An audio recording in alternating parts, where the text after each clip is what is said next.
Talks are still being very strongly felt in Kathmandu. He says there is a lot of panic. People are very scared. They've been crying, many of them rushing out of their homes.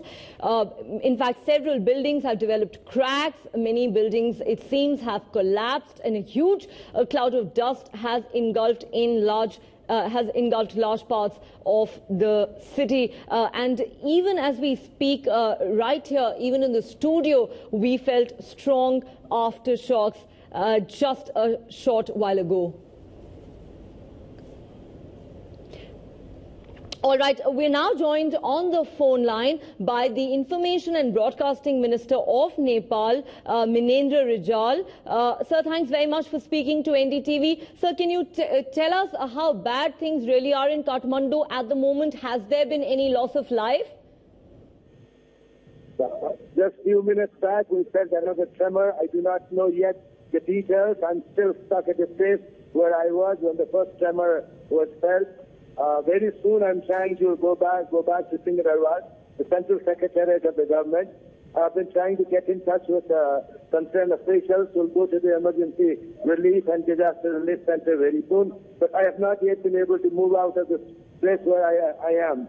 But from the reports we have gotten so far, the epicenter is about 80 kilometers northwest of capital city of Kathmandu. The report says it's about 7.5 Richter scale, anywhere from 7.5 to 7.7. So I have not confirmed reports, but what I've heard from various sources, damage has been pretty large and profound in the western part, somewhere between capital city Kathmandu and Pokhara. We're still trying to get the reports. Once we get to the disaster relief center, we'll be able to tell you more. But for right now, this is the maximum I can tell you.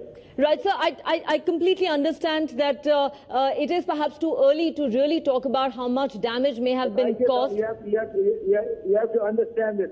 This is time for us to respond to the emergency that's there. Okay, I mean, this is the most I can talk.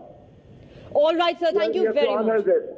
All right, sir. Thank you very much for speaking to NDTV. We'll try and come back to you later for more. The Information and Broadcasting Minister of Nepal, they're saying that he needs to, of course, attend to this emergency situation. Right now, the government is coordinating relief and rescue operations. He said it's too early to say how widespread the damage may be. He wasn't able to tell us whether there has been any loss of life so far. The government, of course, in the process of collating information. Details at the moment are very sketchy because this happened barely 30 to 40 minutes ago when a massive earthquake measuring 7.5 on the Richter scale struck Kathmandu, the capital of Nepal, and the strong tremors were in fact felt across India, including right here in Delhi. All right, I'm told we can now go back to NDTV Science Editor Pallav Bagla, who is with us on the phone line. Pallav, we tried to get more information from the INB Minister of Nepal there. All that he could tell us was that the government is trying to coordinate rescue and relief efforts and that some damage has certainly been caused. We've also seen pictures of some collapsed buildings. Massive damage certainly seems to have been caused to many buildings, but we still don't have any information about whether there's been any loss of life. But we've been talking with you about what an earthquake of such a magnitude usually means. What more can you tell us about that? Well, for viewers who are just joining us, I can say that this earthquake of 7.4, 7.5 magnitude happened at 11:40 a.m. India time, and the epicenter was in Nepal, a little off Kathmandu. So it's a Himalayan region earthquake, it's a continental earthquake, and this is an area which has not experienced an earthquake of such a high magnitude since 1934. In 1934, the Bihar-Nepal earthquake of 8.2 magnitude happened in that particular region, and that caused a massive loss of life and damage. But 8.2 and a 7.4, 7.5 magnitude earthquake is of a very different order. The energy released between an 8.2 and a 7.4 magnitude earthquake is 20 times less. So this earthquake is 20 times less than the worst earthquake which hit this region in 1934. But since 1934, since an earthquake of a high magnitude did not happen, there was a lot of pent-up energy which was collecting in the fault which is right below Kathmandu. This is an area where the Indian plate is going under the Eurasian plate. This is called a continental earthquake.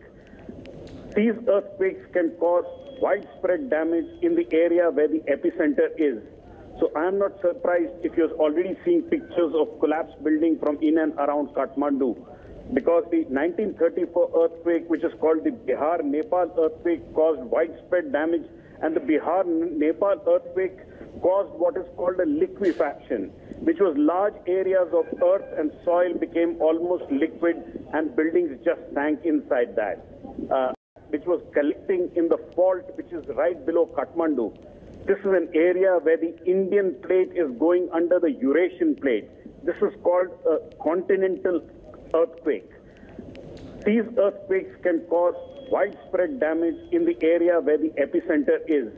So I am not surprised if you're already seeing pictures of collapsed buildings from in and around Kathmandu, because the 1934 earthquake, which is called the Bihar-Nepal earthquake, caused widespread damage, and the Bihar-Nepal earthquake caused what is called a liquefaction, which was large areas of earth and soil became almost liquid and buildings just sank inside that,